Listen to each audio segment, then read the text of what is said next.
지금부터 4천년 전 한 부족의 부족장이었던 아브라함은 하나님의 인도로 가나안 땅에 들어와 평안히 살고 있었습니다.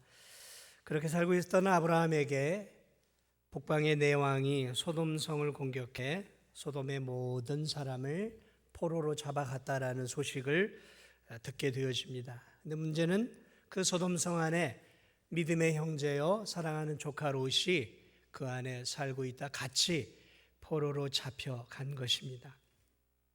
그래서 아브라함은 조카 롯과 소돔 사람들을 살리기 위해 자신의 집에서 길리던 가신 318명과 함께 또 주변의 부족들을 연합해 내왕을 급하게 추격을 하고 한밤중에 기습 공격을 통해 큰 승리를 이루게 되어지죠. 자, 그래서 롯을 비롯해 사로잡힌 모든 소돔의 사람들과 재물을 다 되찾게 되어집니다. 아브라함이 전쟁에서 큰 승리를 하고 이제 가나안으로 돌아올 때 살렘왕 멜기세덱이 그를 환대해 주었죠. 멜기세덱은 떡과 포도주로 전쟁에서 승리한 아브라함을 기쁨으로 맞이하며 지쳐있는 그들을 위로하고 격려해 주죠. 그리고 이 멜기세덱 왕은 큰 승리를 이룬 아브라함을 지극히 높으신 하나님의 이름으로 축복을 해주고 또 아브라함을 통해 큰 승리를 이루신 하늘의 하나님을 찬양합니다.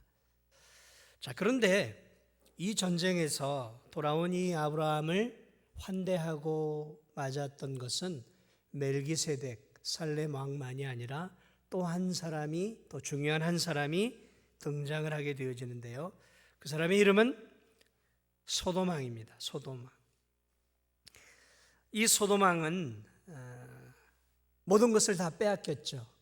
북방의 큰 네 나라의 공격을 통해서 싸우다가 이제 패하게 되어서 자신의 왕국의 모든 것을 다 빼앗긴 거예요. 아마도 싸우다가 도망을 친 것 같습니다. 그 이제 소수의 군사와 함께 살아남았던 거예요. 이제 모든 것을 다 잃어버린 것이죠. 자신의 왕국을 잃어버린 것이죠. 자, 그런데 놀랍게도 이 아브라함이라고 하는 사람이 가서 다 찾아온 거예요. 잃어버렸던 자신의 백성들과 모든 재물을 다 찾고 돌아온 것이죠. 이 소돔 왕은 전쟁에서 살아남은 소돔의 군사들과 함께 전쟁에서 승리하며 돌아온 아브라함을 이렇게 맞이합니다. 오늘 이 본문을 보면 아브라함이 전쟁에서 승리하며 소돔의 모든 포로들과 재물들을 다 찾아 돌아올 때 소돔 왕도 아브라함을 맞이하고 있는데요. 이 멜기세덱 왕과는 다른 모습으로 아브라함을 맞이하고 있습니다. 사실 더 환대하고 아브라함을 기쁨으로 맞이해야 될 것은 소돔 왕이에요. 그렇죠. 자신의 빼앗겼던 모든 것들을 어떻게 보면 되찾은 거잖아요. 자, 그런데 환대해야 할 그가 오늘 성경을 보면 아브라함을 환대하는 흔적이 없습니다. 무슨 떡과 포도주와 이런 어떤 그런 것들이 전혀 없어요. 그는 마치 이렇게 나라와 나라의 중요한 관료들이 협상을 하는 것처럼 마치 협상 테이블에 앉아서 자신의 나라에 필요한 것들을 의견을 교환하는 것 같은 협상의 자세를 가지고 아브라함을 대하고 있어요. 그리고 나름 합리적인 제안을 합니다. 빼앗겼던 모든 것들을 네가 다 찾아왔으니까 사람은, 백성은 나에게 돌리고 재물들은 네가 다 가져라 라는 합리적인 제안을 하게 되어지죠. 여러분, 사실 이 소돔 왕의 제안은 대단히 불합리하고 도도한 제안입니다. 왜냐하면 전쟁이 나기 전까지는 자신의 백성이요 자신의 재물이었죠. 그러나 그는 북방 왕들의 공격을 통해서 다 빼앗겼어요. 백성도 빼앗기고 재물도 다 빼앗겼어요. 잃어버린 것이죠. 그러므로 그는 패자고 실패자입니다. 그러므로 아브라함에게 재물은 당신이 취하고 사람은 내게 돌려라라고 협상 카드를 내밀 수 있는 위치가 아니에요. 그는 아브라함의 관대한 처분을 기다려야 하는 사람인 것이죠. 그러나 자기 딴에는 합리적인 제안이라고 이렇게 제안을 하고 있지만 정확하게 이 제안은 오만하고 거만한 제안이었습니다. 자, 그러므로 이 소돔 왕이 협상 카드를 내밀며 제안을 할 때 아브라함이 선택할 수 있는 것은 세 가지였어요. 요즘 이 우크라이나 러시아 이 대사들이 협상을 지금 하고 있잖아요. 전쟁의 종식을 위해서 협상을 하고 있는데 도무지 이게 이제 의견 차이를 줄이지 못하는 거 아니에요? 의견 차이를 줄여야 된단 말이죠. 그래야 빨리 전쟁이 끝나는데 도무지 이 우크라이나도 물러설 수가 없는 거죠. 어떻게 자기 땅을 다 내주면서 협상을 합니까? 그걸 내줬다가는 이제 그걸 빌미로 이제 더 쳐들어올 수 있단 말이죠. 그러니까 땅을 못 내주는 거예요, 이 우크라이나. 이 러시아는 빨리 마무리하고 싶은데 땅을 안 내니까 협상이 지금 질질 끌려가고 있잖아요. 자, 이 소돔 왕의 제안 앞에 아브라함이 택할 수 있는 선택은 세 가지가 있었어요. 제가 볼 때. 첫 번째는 무엇이냐면 거만한 소돔 왕의 제안을 이런지하에 묵살하고 거절하는 것입니다. 아브라함은 소돔 왕의 신하가 아니었어요. 또한 소돔 왕의 어떤 부탁을 받고 전쟁에 나간 것이 아니었어요. 소돔 왕이 아브라함에게 제발 좀 도와달라고 애원한 게 아니에요. 아브라함은 자신의 생명과 자신의 부족의 가신들을 동원해 자신의 가문과 부족의 운명을 걸고 싸운 거예요. 다시 말하면 자신의 생명을 걸고 얻은 재물이고 사람들이란 말이죠. 그렇기 때문에 그것은 아브라함의 것이었어요. 그러므로 아브라함이 얻은 소돔성의 모든 사람들과 재물은 그 누구도 이것은 소돔 왕의 것입니다라고 말할 수가 없는 것이죠. 그러므로 아브라함은 당시 전쟁의 영웅으로서 소돔 왕에게 아무것도 주지 않아도 돼요. 소돔 왕에게 이렇게 말할 수 있습니다. 아브라함이 야망을 갖고 있는 사람이었고 가나안 땅의 야욕과 더 큰 나라, 더 큰 민족을 꿈꾸고 있는 거만한 사람이었다고 하면 이제 힘도 없고 군사도 거의 없는 이 소돔 왕에게 이렇게 얘기할 수 있어요. 꺼져라. 당장 꺼져라. 네가 뭔데 나에게 내가 생명을 걸고 내 목숨을 걸고 얻은 전리품을 네가 이래라 저래라 말할 수 있느냐. 꺼져라. 그렇지 않으면 너도 위험할 거야.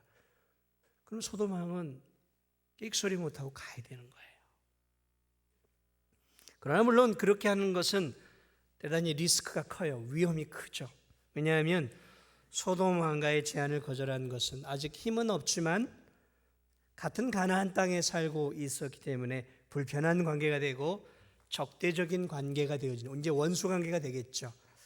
그러므로 아브라함은 이 첫 번째 선택은 하지 않습니다. 아브라함의 전쟁을 나간 목적이 그게 아니었기 때문에. 자, 두 번째 취할 수 있는 것은 소돔 왕의 제안을 그대로 받아들이는 거예요. 이것은 가장 무난하고 가장 세상적으로 볼 때는 현명한 선택입니다.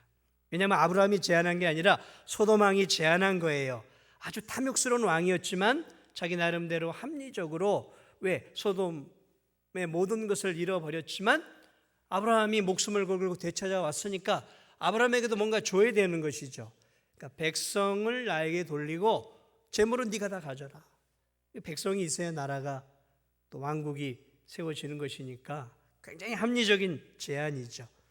아브라함은 목숨을 건 대가로 큰 재물을 얻는 것이고 소돔 왕은 나름 재물은 잃어버리지만 백성을 얻어서 다시 왕국을 세워갈 수 있는 기회를 잡는 것이죠. 서로 윈윈하는 거예요.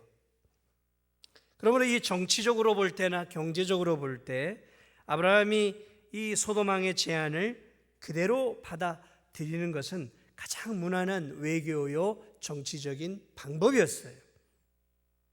합리적이었다라는 것이죠. 그런데 아브라함은 이 가장 정상적이고 합리적인 이 제안을 이 두 번째 선택도 취하지 않아요. 그러면 무엇을 선택할까요?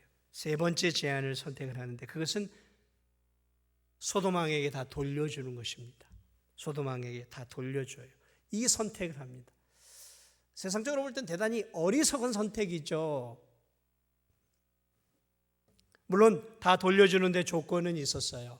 먼저는 우리가 알고 있는 것처럼 그가 모든 것들을 가지고 왔을 때 멜기세덱 앞에 하나님께서 주신 승리임을 믿고 하나님께 10의 1조를 거기서 드리죠. 전리품의 전체 10의 1조를 하나님께 드려요. 그리고 오늘 본문을 보니까 자신의 가신들이 몇 개월 동안 싸움에 갔다 오면서 먹은 양식들은 제합니다. 그리고 자신과 함께 도와주었던 주변의 동맹 부족들은 그들은 하나님을 믿지 않아요. 그들이 목숨을 걸었으니까 그들은 그들의 몫을 가져야 돼요. 그래서 그들의 몫은 빼주고 이제 자신이 취할 수 있는 것들을 전부 다 오늘 이 소돔 왕에게 돌려줍니다. 돌려주는 것이죠.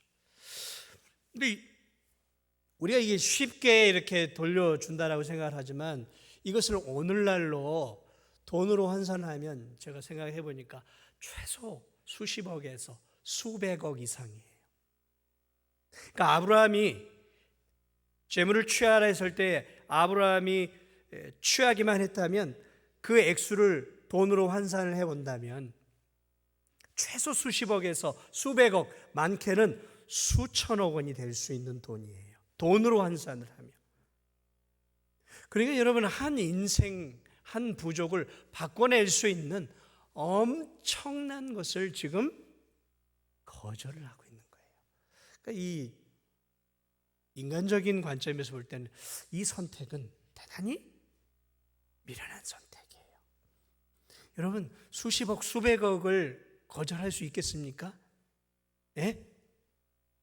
지금 받는 월급 가지고 쩔쩔매고 우리가 다 살고 있잖아요. 그런데 수십억, 수백억을 거절할 수 있겠냔 말이죠. 그것도 내가 불의하게 거절하는 게 아니에요. 불의하게 거절하는 게 아니라는 거죠. 목숨을 걸고 승리한 전리품이에요. 당연히 취해야 되는 거죠. 전쟁에서 이 전리품은 승리자의 당연한 몫이에요. 목. 생명을 걸었기 때문에. 그러므로 소돔 왕의 제안을 그대로 받아들였다면 그는 지금보다 훨씬 더 큰 거부가 될 수 있습니다. 여러분, 아브라함이 이 경제적인 관점에서 볼 때 왜 이렇게 미련한 선택을 했을까요? 그는 물질의 가치를 모르는 사람이었을까요? 현실 파악에 둔감한 사람이었을까요? 아니에요. 제가 볼 때 이 아브라함은 대단히 현명한 사람이고요. 머리 판단력이 두뇌가 빠른 사람이고요. 그는 전쟁에 능한 사람이었어요. 물질의 가치와 능력을 알고 있었다는 사람이에요. 그는 물론 홀로 지금 요즘 산속에서 자신만의 생계를 책임지며 살아가는 그런 자연인이 아니에요. 그는 중소기업, 대기업의 사장처럼 자신에게 의지해서 생계를 의탁했고 자신이 부양해야 할 수백 명의 식솔들이 있었어요. 식솔들이 수백 명의 식솔들이 있었다네.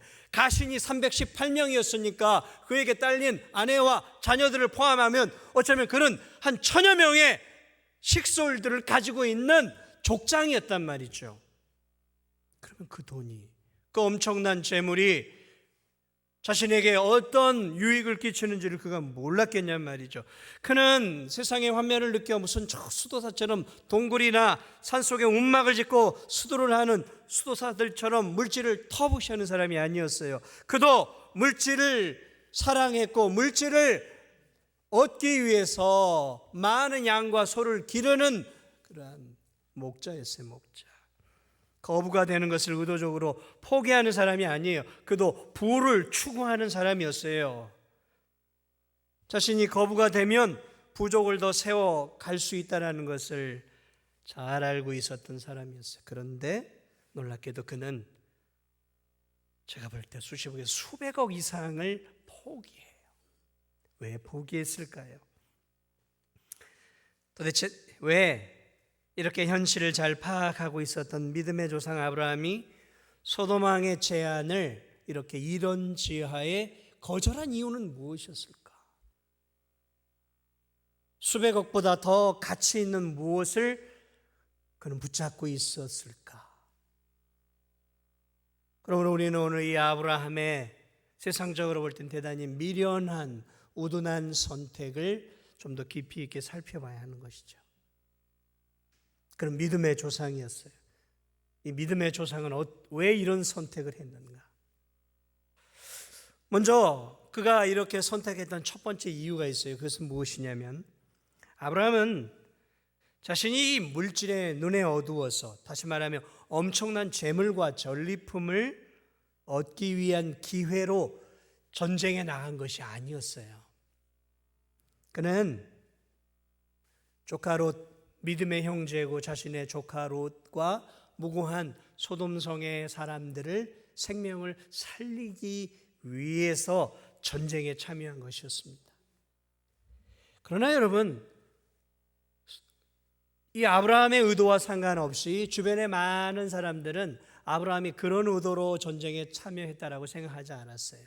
그들은 자신의 가치 기준대로 아브라함도 이 전쟁을 통해 한몫을 얻으려고 하는 그냥 세속적인 사람으로 생각을 했던 거죠. 소돔 왕도 마찬가지였어요. 그렇게 생각을 한 거예요, 아브라함을. 그렇죠. 그때나 지금이나 이 전쟁을 하는 이유가 있습니다. 그 나라의 부를 위해, 땅을 넓히기 위해 더 많은 자원을 확보하기 위한, 개인의 유익만이 아니라 나라 전체의 유익을 위해서, 그렇죠, 자원, 또 인력, 뭐 이런 것들을 확보하기 위해서 전쟁을 하는 것이죠. 요즘 러시아와 우크라이나 전쟁이 지금 장기화되어 가고 있잖아요. 이 전쟁의 목적이 무엇일까요? 푸틴은 무엇을 목적으로, 나름대로 정치평론가들이 다 이야기를 하잖아요. 그는 지금 20년간 러시아를 장기 집권하고 있습니다. 말 그대로, 세상 사람 말 그대로 그는 러시아의 짜르예요. 짜르란 말은 러시아 말로 황제라는 뜻입니다. 러시아의 황제. 그에게는 구소련의 영광을 맛봤던 사람이에요. 우리가 알고 있는 것처럼 그는 KGB 요원이었습니다. 그는 구소련의 영광을 재현하고 싶은 마음이 있어서 20년 동안 독재를 하면서 그 러시아 하나로 만족할 수 없었어요. 더 큰 구소련의 영광을 회복하기 위한 하나의 과정이 무엇이었어요? 우크라이나.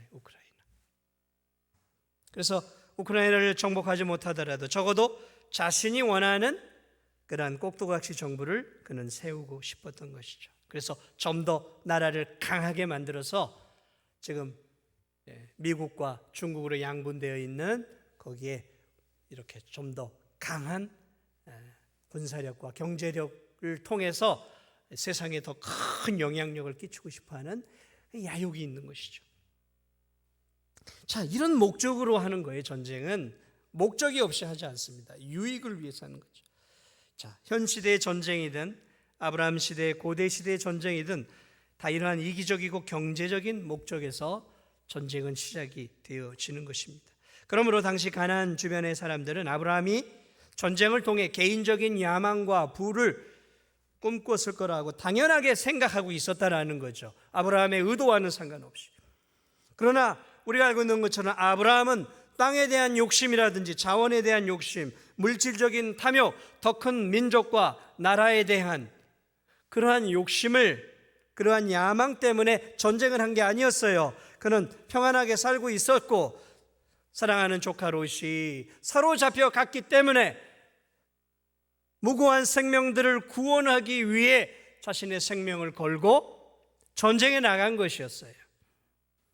그러므로 아브라함이 큰 거부가 될 수 있는 이 소돔 왕의 제안을 거절한 분명한 이유 중에 하나는 그것을 알려주는 것이, 내가 물질적인 부와 더 큰 야망을 가지고 전쟁을 한 것이 아니다라는 것을 알려주기 위한 것입니다. 내가 전쟁을 한 것은 물질을 얻기 위함이 아니라 나는 생명을 구원하기 위해, 내 조카 롯을 구원하기 위해 숭고한 뜻을 가지고 나는 전쟁에 참여한 것이지 물질의 큰 부를 얻기 위해 간 것이 아니다라는 것을 가르쳐 주기 위해서 그는 그 엄청난 재물을 거부하는 것이죠. 그렇습니다, 여러분. 사람은 누구나 큰 부를 얻기를 원합니다. 부를 얻기 위해 살아가죠. 믿지 않는 세상 사람들에게는 인생의 목적이 부를 얻는 거예요. 많은 돈을 버는 것입니다. 결국 인생의 목적이 많은 부를 얻는 거예요. 가만히 보세요.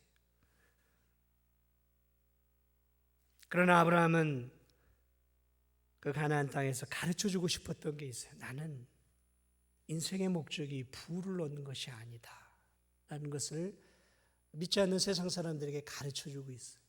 난 하나님을 믿는 사람으로서 이 세상 속에서 세상 모든 사람들이 부를 얻고 더 큰 명예를 얻고 더 큰 권력을 잡는 그런 세상적인 목적을 위해 살고 있지만, 나는 하나님을 믿고 있는, 거룩하신 하나님을 믿고 있는 나는 내 인생의 목적이 그것이 아니다. 나는 그것보다 더 숭고한 목적을 가지고 살아가고 있다라는 것들. 크리스천, 오늘날 말하는 크리스천이죠. 하나님을 믿는 하나님의 사람은 어떠한 인생의 목적을 가지고 살아가고 있는지를 아브라함은 그 시대의 가나안 사람들에게 분명하게 보여주었다는 것이죠. 사랑하는 여러분, 우리가 크리스천이죠. 우리도 물질이 필요합니다. 저도 물질이 필요하고 여러분도 물질이 필요합니다. 돈이 있어야 우리가 살죠. 그러나 여러분, 우리가 세상 사람과 똑같이 돈을 인생의 목적으로, 돈을 행복 추구의 최고의 목적으로 삼고 살아가고 있다면, 여러분, 우리가 우리의 삶을 통해 세상 사람들에게 크리스찬은 무엇을 위해 사는가를 보여줄 수 있을까요? 세상 사람들에게 야, 크리스찬은 인생의 목적이 우리와는 다르구나라는 것을 우리가 무엇을 통해 보여줄 수 있을까요? 하나님을 믿는 사람, 예수 그리스도를 믿는 사람은 나와 다르다는 것을 여러분, 우리가 뭘 통해 보여줄 수 있을까요? 뭐 나하고 다를 게 없구만. 하등 돈 벌기 위해서 몸부림치고 거짓말하고 10원 20원 그런 작은 이익에 그냥 눈이 양 빨개가지고 뭐 나하고 차이가 없구만. 여러분, 그러면 내가 믿지 않는 세상 사람들 앞에서 내가 크리스찬이라고 하는 정체성에 대한, 내가 기독교인이고 하나님의 자녀라고 하는 것에 대한 뭘 드러낼 수 있겠냔 말이죠. 여러분, 이 아브라함이 이것들을 포기했을 때 당시에 가나안 땅에 아브라함이 어떤 영적 영향력을 미쳤을 거라고 생각하십니까? 아무런 파장이 없었을 거라고 생각하세요? 아니요, 엄청난 파장이 있었을 거예요. 야, 저 사람이 지극히 높으신 하나님을 믿는다고 하는데, 우리가 믿고 있는 신을 믿고 있는, 다른 바알과 아스타롯과 같은 그런 신을 믿고 있는 우리와 완전하게 다른 저 아브라함을 통해서 여러분은 어떤 영적 영향력이 미쳤을 거라고 생각하십니까? 성경은 그런 기록들은 기록해 놓지 않았어요. 그러나 그것은 그 시대에 엄청난 파장을 일으켰을 거예요. 여호와 하나님에 대한 새로운 시각이 이제 그 가나안 땅에 들어가기 시작한 것이죠. 고상한 목적, 물질의 노예와 물질만을 추구하는 그런 인생이 아니라 물질보다 더 큰 가치를 가지고 아브라함이 살고 있다라는, 여호와 하나님을 믿는 자들은 물질보다 더 큰 숭고한 가치를 붙잡고 살아가고 있구나라는 어렴풋한 그런 것들을 그들에게 심어주었다는 거죠. 아브라함이 이 엄청난 물질을 거절했던 또 하나의 이유가 있습니다. 그것은 악하고 탐욕스러운 소돔 왕과의 친교를 원천적으로 차단하기 위해서였어요. 당시 소돔은 죄악이 극에 달한 성이었습니다. 오늘날 말하면 문화와 문명의 꽃이 확 피어난 곳이에요. 여러분, 오늘 이 세상 속에서 문화와 문명의 꽃이 활짝 핀 곳은 어떤 곳일까요? 성적으로 다 타락하였습니다. 이 동성애가 만연한 곳이 소돔과 고모라였죠. 이제 얼마 지나지 않으면 거기가 멸망하잖아요. 유황불. 동성애가 만연했어요. 동성애가. 그러니까 온갖 성적 타락이 만행, 쾌락을 추구하고 향락을 추구하고 폭력이 난무한 곳이었어요. 쾌락 추구를 위해 폭력을 쓰는 성이 이 소돔성이었단 말이죠. 아브라함이 그걸 몰랐겠습니까? 알고 있었어요. 그러므로 소돔왕의 제안을 아브라함이 거절한 이유가 있어요. 아브라함이 그것을 받아들인다는 것은 이제 세상 사람들 앞에, 가나안 사람들 앞에나 그에게나 이제 서로 친교하겠다라는 의미가 담겨 있는 거예요. 친교하겠다. 오해를 살 수 있다는 거죠. 또한 약하고 탐욕스러운 소돔왕이 주는 그 재물을 받아들임으로 말미암아 자신에게 주어질 영적 악영향이 있다는 것을 알았어요. 오늘 성경을 보면 아브라함은 무엇을 예측했냐면 이 소돔왕이 주는 재물을 받게 되었을 때 이 소돔왕이 가만히 있지 않을 것이다.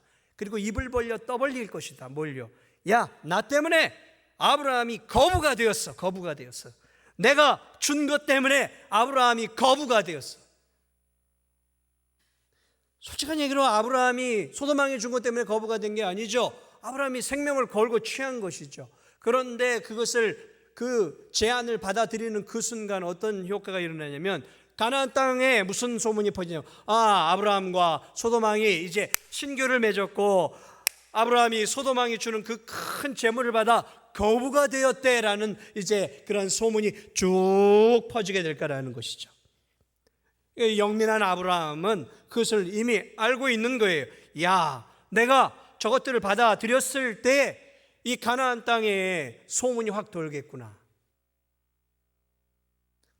거룩한 하나님의 백성인 자신과 거룩하지 못하고 죄악과 우상 숭배와 쾌락과 그런 성적 타락이 난무한 저 왕과 내가 교류하고 저 왕 때문에 내가 부유하게 되어서 도리어 나를 통해 저 소돔왕이 이름이 명예가 올라간다고 하면 이것은 믿음을 가진 사람의 수치이다. 그래 그는 자신이 그것들을 받아들임을 통해 소돔왕의 명예가 자기 때문에 높아지는 것을 절대로 원하지 않았다라는 것이죠. 여러분, 그의 조카 롯은 어땠습니까? 그는 세상을 사랑했고 소돔을 사랑했어요. 그래서 놀랍게도 그는 소돔을 향해 점점 다가가서 마침내 소돔성 안으로 들어가서 자리를 잡았어요. 소돔왕과 친해졌어요. 나중에 성경을 보면 알겠지만 그는 소돔의 문 앞에 서 있는 장로의 역할을 감당했다. 다시 말하면 그는 굉장히 소돔왕과 친했고 소돔왕의 유지가 돼요. 유지가 되는 거 함부로 그냥 되는 거 아니잖아요. 그러면 이 롯은 소돔왕과 친해지길 원했고 소돔왕과 교제했고 그 교제를 통해서 그는 소돔왕에서 그의 부를 증식시켰고 그의 정치적 입지를 단단하게 세워갔어요. 롯은 그랬어요. 세상적으로 볼 때 롯은 소돔왕과 친밀한 교제를 통해 성공한 인생이 되었던 것이죠. 여러분, 사람은 누구나 힘이 있는 사람, 권력자와 가까이 하기를 원합니다. 그래서 오늘날도 할 수만 있으면 사람들은 힘 있는 정치계 거물들을 한 명이라도 알기를 원하고 친해지기를 원해요.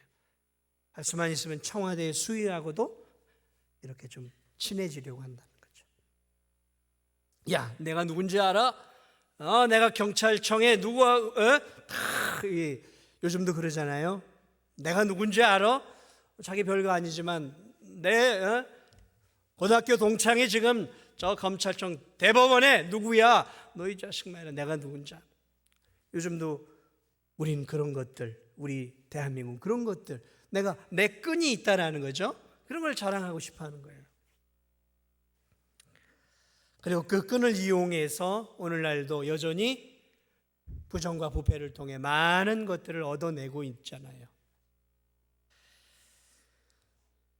여러분, 청와대 누군가 알고 계세요?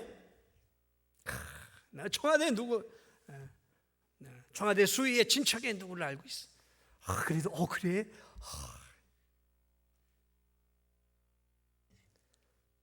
여러분, 아브라함이 세상적인 사람이었다면 사실 절호의 기회를 잡은 거예요. 소돔왕과 교제하고 친밀해지고 정치적 동맹을 맺을 수 있는 절호의 기회를, 소돔왕과 동등한 관계를 맺을 수 있는 절호의 기회를 잡은 거죠. 그렇지 않습니까? 인간적인 관점에서 볼 땐 그래요. 그러면 그의 제안을 받아들여서 그걸 통해서 동맹을 맺고 친분을 과시하면서 그 가나안 땅에서 그는 그의 입지를 더욱더 넓혀갈 수 있는 기회를 잡은 거예요. 그런데 그것을 싹둑 잘라버려요. 싹둑 잘라버려요. 왜 그랬을까요? 왜냐하면 그는 정치에 관심이 없어서요? 아니요. 그게 아니라 그 소돔왕이 누군지를 알았기 때문에 그래요. 그는 하나님을 믿지 않는 이방의 왕이었을 뿐만 아니라 우상 숭배자였고 탐욕적이었고 세상 쾌락에 동성에 완전히 세속적인 왕이었어요. 아브라함이 그하고 무슨 무역의 거래나 이런 것들을 안 하겠다는 그런 의미가 아니라 오늘 이 본문을 통해 보면 이제 더 친밀한 친교할 수 있는 기회를 끊어내는 거예요. 롯은 어떻게 해서든지 소돔왕과 관계를 맺어서 부를 증식시키려고 해서 결국 그것을 성공해내었지만 아브라함은 그런 좋은 기회가 스스로 왔음에도 불구하고 그것을 끊어내었어요. 이게 아브라함과 동일한 믿음을 가진 롯의 인생의 차이예요. 그리고 이 인생의 차이는 결국 그 끝에 가서 분명하게 드러나게 되어지죠. 사랑하는 여러분, 저는 우리 성도들이 믿지 않는 세상 사람들과 무슨 돈을 벌기 위해 만나거나 그런 관계를 맺지 말라는 말이 아니에요. 친밀한 관계죠. 친밀한 관계. 그를 통해 자신이 물들 수 있고 자신이 세속화되어질 수 있고 또 그를 통해 하나님의 이름이 욕되게 되어질까 봐 그는 아예 원천적 친밀의 관계를 끊어내고 있습니다. 여러분, 이것은 보통의 믿음이 아니에요. 제가 볼 때 여러분은 어떤 사람과 친밀한 관계를 맺고 있습니까? 그냥 먹고 살기 위해 이런 관계 말고요, 마음을 나누고 차를 마시고 또 인생을 나누고 친해지는 친밀한 그룹이 어떤 그룹입니까? 그런 것들을 통해 내 믿음을 체크해 볼 수 있어요. 내가 많은 시간을 쏟아붓고 있는, 마음을 쏟고 있는 그 그룹이 어떤 그룹인가를 보면 내가 어떤 신앙인지가 드러나는 거예요. 내가 세상에 야망이 있는지, 내가 물질에 굉장히 갈급해하고 깔망해하고 있는지, 내가 어떤 명예 또는 어떤 자리에 또 어떤 이런 세속적인 어떤 것에 내가 더 강하게 관심을 갖고 있는지를 내가 내 스스로 체크해 볼 수 있어요. 뭘요? 내가 누구와 친밀하게 지내고 있는지, 내가 누구와 친밀해지려고 하는지. 청와대 수의하고 친밀해지길 원하셔요? 그럼 나에겐 정치적인 야망이 있다라는 거죠. 저 모 재벌과 친밀해지기를 원하세요? 그럼 내가 돈에 대해서 더 갈급해하고 있다라는 거죠. 놀랍게도 아브라함은 자신의 영적 생활을 방해하고 자신의 거룩한 하나님의 자녀다운 삶을 방해하는 그런 사람들과의 관계를 원천 차단시키고 있어요. 원천 차단시키고 있어요. 그것은 무역의 교제가 아니에요. 제가 말씀드린 건 영적 관계를 말하는 것입니다. 참 이런 것들을 통해 우리가 아브라함에게 배워야 돼요. 마지막으로 가장 중요한 이유가 있어요. 이게 진짜 가장 중요한 이유인데요. 마지막 중요한 이유가 뭐냐면 그는 소돔왕의 제안을 거절함을 통해서 오직 하나님께만 영광을 돌려드리고 싶어 했다라는 거예요. 오직 하나님께만 영광을 돌려드리고 싶어 했다라는 거죠. 그래서 소돔왕의 제안을 거절하며 이렇게 얘기합니다. 나는 너에게 속해 있는 것, 실 한 오라기, 들매끈, 신발끈 그게 뭐예요? 아무것도 아니죠. 실 한 오라기 그게 뭐예요? 아무것도 아니에요. 그러나 나는 네 거 그런 거 하나도 나는 건드리지도 않겠다. 다 가져가라. 다 가져가라. 다 가져가라. 너에게 속해 있는 것들은 나는 먼지 하나라도 건드리지 않을 테니까 다 가져가라는 거야. 다 가져가. 아브라함이 뭘 드러내고 싶었을까? 야, 다 가져가.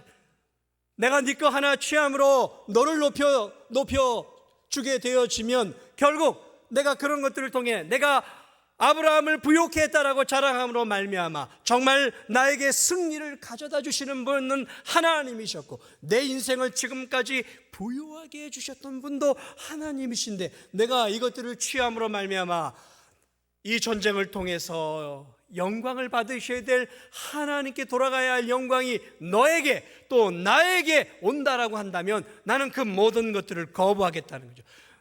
이 전쟁을 통해 나에게 승리를 주시고 내 인생 가운데 나에게 지금까지 먹고 살게 해줬던 것은 네가 아니야. 내가 이것을 취하지 않아도 지금까지 내 인생 속에서 나의 삶을 책임져 주시고 나를 먹이시고 입히시고 이 전쟁 속에서 나의 생명을 지키시며 큰 승리를 가져오게 하셨던 것은 하나님이야. 나는 하나님을 드러내고 싶기에 나는 너의 모든 것들을 거절한다. 그런 의미가 오늘 그의 거절 속에 담겨 있다는 것이죠.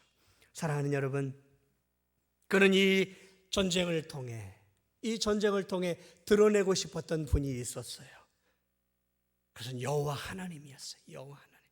자신의 전쟁을 통해 드러내고 싶었던. 그리고 그는 이 전쟁을 통해서 오직 하나님께만 영광을 올려드리고 싶었던 것이죠. 놀랍게도 그의 신앙은 신약의 바울의 신앙과 연결이 되어 있어요. 바울의 신앙과. 먹든지 마시든지 무엇을 하든지 오직 하나님께 영광을 돌려드리라고 그렇게 고린도 교인들에게 외쳤던 이 바울의 이 놀라운 신앙과 놀랍게도 그로부터 적어도 최소 2000년 전에 있었던 아브라함의 신앙은 놀랍게도 너무나 똑같아요. 너무나 똑같아요. 그는 자신의 인생을 통해 전쟁을 통해 자신의 삶을 통해 오직 하나님께만 영광을 돌려드리고 싶어요. 모든 영광을 하나님께. 그는 하나님께 모든 영광을 하나님께. 사랑하는 여러분, 아브라함은 자신의 인생을 통해 그 가나안 땅에 하나님이 드러나기를 원했던 거예요. 하나님이 드러나기를 원했던 거예요. 자신에게 전쟁의 승리를 주신 높으신 하나님, 지나온 인생길 속에 지금까지 먹고 살 수 있도록 자신과 자신의 부족을 책임져 주셨던 하나님, 그러므로 소돔왕의 제안을 받아들여 수십억 수백억을 갖지 않아도 하나님은 앞으로 내 가정과 내 부족을, 내 삶을, 내 삶의 안전을 책임져 주실 것은 하나님이시다라는 것들을 그는 공개적으로 선포하고 있었던 거예요. 모든 영광을 하나님께, 모든 영광을 하나님.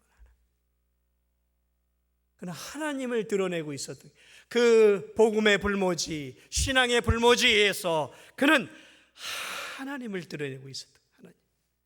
하나님이 그 가나안 땅, 약속의 땅을 다스리기를 원하는 마음으로 하나님을 드러내고 있었어요. 사랑하는 여러분, 여러분은 이 땅, 이 진도 땅에서 여러분의 인생 속에서 누가 드러나기를 원하십니까? 여러분의 삶 속에서 누가 드러나기를 원하십니까? 여러분의 인생의 목적은 무엇입니까? 여러분은 무엇을 위해 살아갑니까? 여러분은 무엇을 위해 돈을 벌고 있습니까? 무엇을 위해? 아브라함은 더 큰 부족, 더 큰 민족, 그래서 더 큰 나라를 향해, 제국을 향한 그러한 야망이 그에게는 없었어요. 그에게 있어 야망이 있었다면 하나님이 약속했던 그 가나안 땅에서 자손들을 낳고 그 가나안 땅에 있는 모든 사람들이 자신이 믿고 있는 하나님, 여호와 하나님을 믿고 자신처럼 하나님께 예배한 상천하지의 참 하나님은 여호와 하나님이시라는 것을 가나안 땅의 모든 사람들이 알고 가나안 땅에 있는 모든 족속들이 자신처럼 하나님을 믿고 하나님의 복을 받고 하나님의 은혜 안에서 영원한 천국을 가기를 소망했던 것이 가나안 땅에 살고 있었던 이 아브라함의 인생의 비전이었고 인생의 꿈이었고 그의 인생의 목적이었다라는 사실을 놀랍게도 우리는 이 사건을 통해 바라볼 수 있는 것입니다. 이번 주가 고난주간입니다. 예수님의 고난, 십자가의 고난, 얼마나 미련한 선택입니까? 예수님은 능력을 갖고 있었어요. 그러면 천군과 천사를 동원해서 온 세상을 한순간에 점령하며 다스릴 수 있었어요. 그런데 그분은 그러한 방식을 취하지 않았어요. 왜냐하면 우리를 구원해 주시기 위해, 저와 여러분들을 구원해 주시기에 그분은 이 땅에 낮고 천한 육신의 몸을 입고 오셔서 우리를 위해 십자가를 지시는 고난의 십자가를 지셨어요. 사랑하는 여러분, 이번 한 주 우리가 고난주간을 기억하고 기도하면서 고난의 주님을 바라볼 수 있어요. 왜 그분은 이런 희생을 치르셨는가? 그분은 이런 희생을 치르지 않아도 영광과 존귀를 받을 수 있는 분인데 왜요? 저와 여러분을 살리고 그리고 예수 그리스도는 그 고난을 통해 하나님께 영광을 돌려드리기 위해서 했어요. 하나님의 영광, 하나님께 영광을 돌려드리는 것이 예수님의 고난의 진정한 목표였어요. 아무쪼록 저와 여러분이 이 고난주간을 보내면서 다시 한번 우리의 인생의 목적을 되돌아봤으면 좋겠습니다. 나는 무엇을 위해 인생을 살고 있는가? 난 누구를 위해 어떤 목적을 가지고 인생을 살아가고 있는가? 하나님께 영광, 예수님께 영광, 성령님께 영광을 위한 인생의 목적을 가지고 예수님이 지셨던 그 십자가는 아니어도 하나님께서 우리에게 주신 무거운 사명의 십자가, 직분의 십자가, 또 내가 짊어져야 할 고난의 십자가를 지면서 아무쪼록 저와 여러분 우리 진도중앙교회가 남은 생애에도 우리의 삶을 통해 하나님께 기쁨을 올려드리고 하나님께 영광을 올려드리는 그러한 저와 우리 성도들 다 되시기를 예수님의 이름으로 축복을 드립니다.